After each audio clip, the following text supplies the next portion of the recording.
Hello everyone, welcome to the Introduction to Research in Educational Science. Last week we discussed about four types of research questions and think about how your research question could fit into these four types of research questions.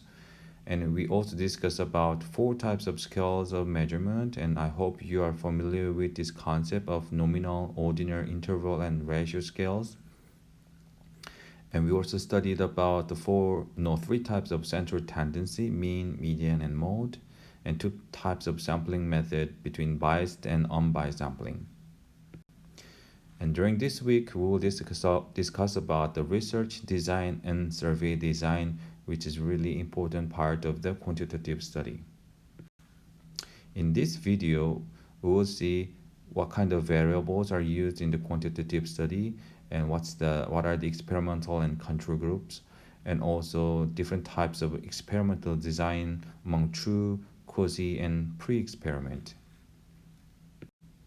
Right, let's talk about the dependent, independent, and control variables. I know that most of you are familiar with this concept, but I want you to remind once again.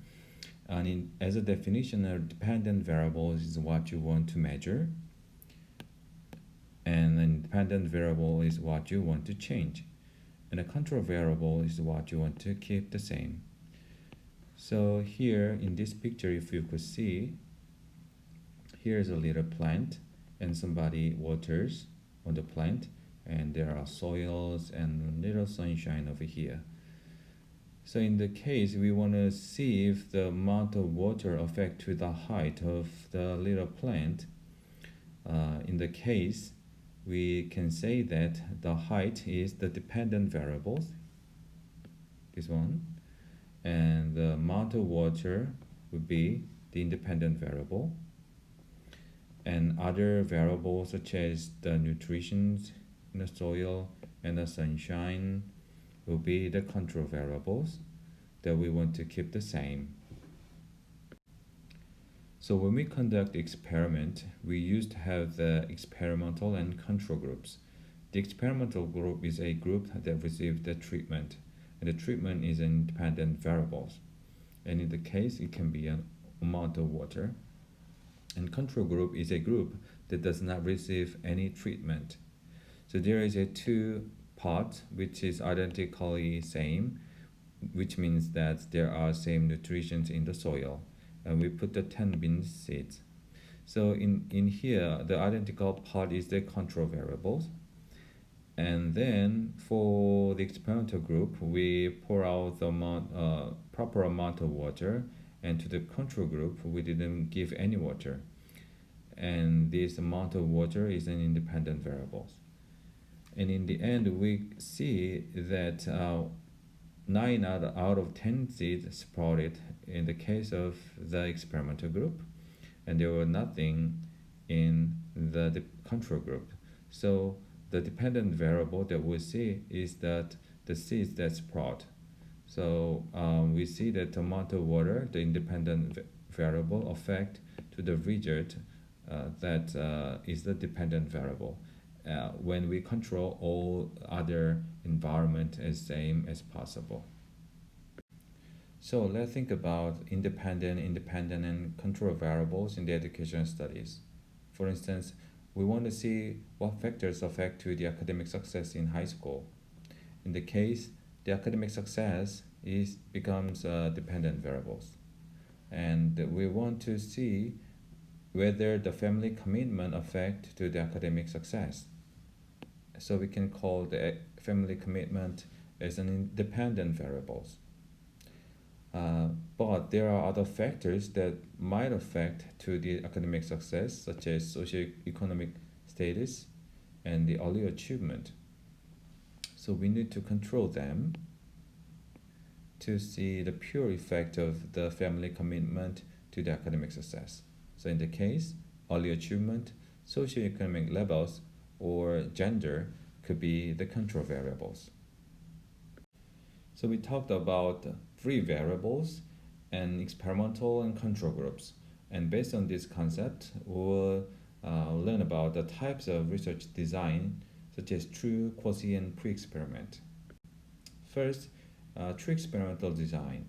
The uniqueness of the true experimental design is over here about the sampling and assignment of the samples to the groups. So in order to conduct the true experimental design, we randomly draw the sample from the population. And then we randomly assign the participant to the experimental and control groups. Then we conduct the experiment here or the interventions and the measure whether this intervention affect to dependent variable, let's say. The differences between these two figure or the two designs are existence of the pre-test.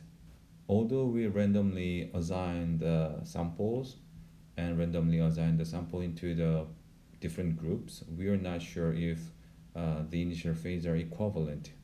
So we measure if they are same once again to check, then conduct the experiment here and measure once again the post-test whether this experiment affect to the dependent variable.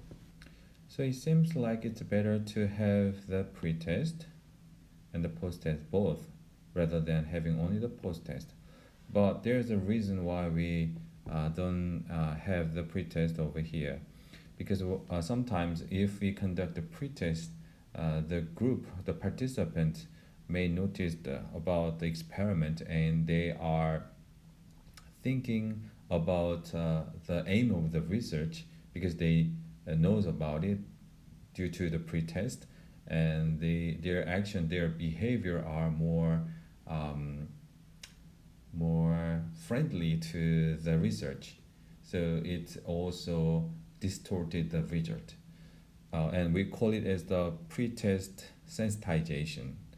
So in that case, if we worry about that, we don't take the pre-test over here and only examine the post-test.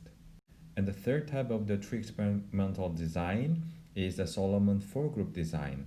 And as you can see, it's the same with the sampling and the assignment of the participant into the groups.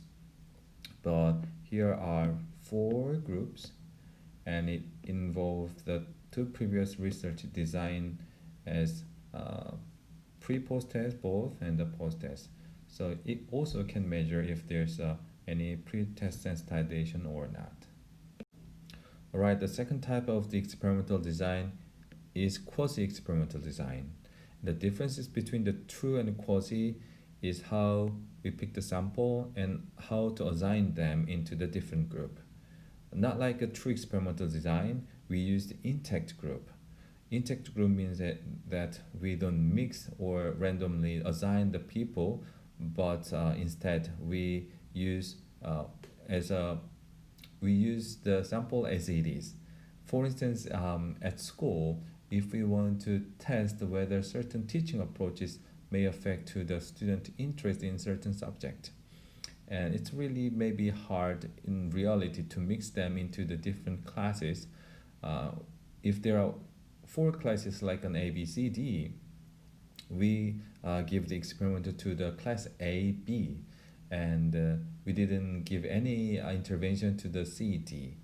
So that in the end we can compare whether our experiment affect to the intervention group and comparing with the non-intervention group.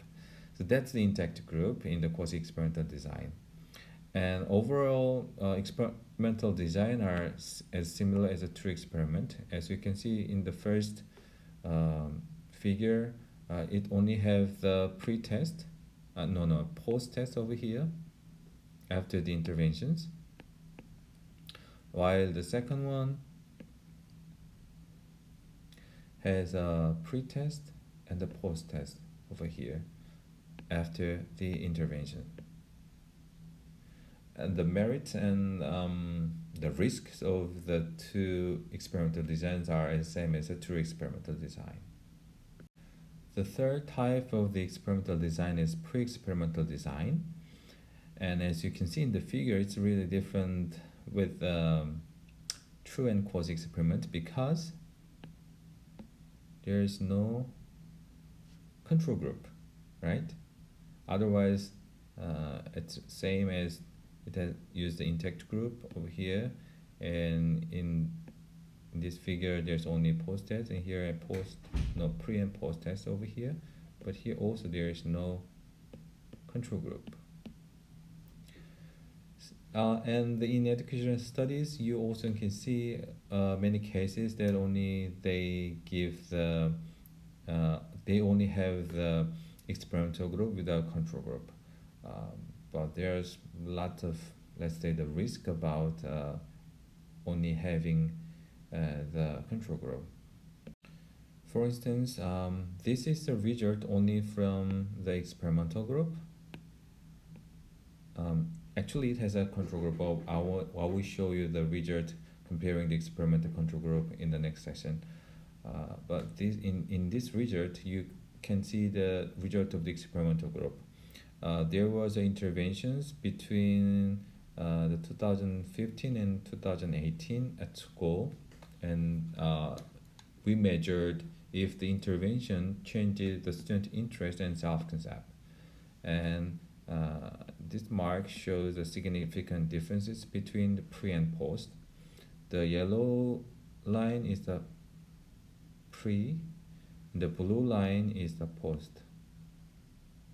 And you can see that this gap, which means that the student interest has been increased in terms of cognitive one to emotion value. There are different kinds of interest construct, so we measure different. And regarding the self-concept, there are a little decrease, but it's not statistically significant, so we can ignore this. So if we see the result from the experimental group, we can say that wow, our intervention were successful, so that the student interest were increased. But as I said, there is no comparison between the experimental and the control group, so we are not sure if these kind of positive differences were from our interventions. And here is a comparison between experimental and control group. The blue one is the experimental group, and the yellow one is for the control group. And as you can see the result here, there's only one significant differences between the experimental and control group, but other than this construct, there's no really significant differences here, and here between experimental control groups, which means that without the interventions, without the treatment, control group also get a high interest and the self-concept as well, and only differences is over here. So as I said, it's a bit risky to conduct the interventions and measure the results if you don't have the control group. So in summary, there are three experimental design: true, quasi, and pre-experimental. And the true experimental design includes a random selection of participant, random assignment, control group, so it guarantees the equivalence of the group. And in the quasi-experimental design, we use the intact group instead of the random selection and assignment, but there also is a control group. But in the pre-experimental design, we don't have the control groups. So these three types of the experimental designs can be used for your method studies. So thinking about what types of the research design you want to use if you conduct the quantitative research, and what's the merit and what's the risk of using those experimental design. Thank you so much.